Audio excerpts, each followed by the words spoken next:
कि पवन सिंह जैसन चलेला तू चाल, ओला टका के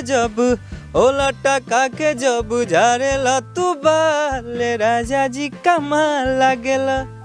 जो अक्षरा सिंह जी पहले स्टेज पे ये कहती थी कि मैं आज अगर गा रही हूँ तो पवन सिंह जी के बदौलत गा रही हूँ। वो कह देती हैं न्यूज़ 18 पे कि मैं खेसारी लाल के बाद तो कोई सिंगर है ही नहीं।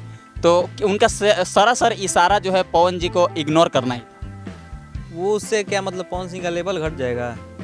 घटेगा नहीं ना। वो तो पब्लिक जानती है कौन अच्छा है। उसके बाद कितना लोग बोल दिए कि ये वो लेवल बताता है मतलब कौन क्या है। तो दोस्तों आप लोग स्टार्टिंग में इंटरव्यू का एक छोटा सा वीडियो क्लिप देखे जिसमें पावर स्टार पवन सिंह जी के छोटे भाई सतीश सिंह जी क्या बोले जब रिपोर्टर से पूछा गया कि अक्षरा सिंह जो पहले स्टेज शो के दौरान बोला करती थी कि हम जो भी गाते हैं वो पावर स्टार पवन सिंह जी की वजह से, और फिलहाल के इंटरव्यू यानी न्यूज़ 18 पे इंटरव्यू में बोली कि खेसारी लाल यादव के अलावा कोई और सिंगर है ही नहीं भोजपुरी में। तो उस पे पावर स्टार पवन सिंह जी के छोटे भाई सतीश सिंह जी का क्या कहना है आप लोग स्टार्टिंग में देखे ही होंगे इंटरव्यू का वीडियो क्लिप में। यानी वो साफ साफ बोलते हैं कि इससे पावर स्टार पवन सिंह जी का लेवल नहीं घट जाएगा। वो जनता बताती है कि कौन क्या है। अक्षरा को बोलने से यहाँ पे कुछ भी नहीं होने वाला है। पावर स्टार पवन सिंह जी का लेवल नहीं घटने वाला है। फिलहाल आप लोगों को ये वीडियो पर क्या है कहना, आप लोग अपना राय नीचे कमेंट्स में जरूर दीजिएगा। वीडियो पसंद आया होगा लाइक शेयर सब्सक्राइब जरूर करिएगा। मिलते हैं नेक्स्ट वीडियो में। Take care, bye bye.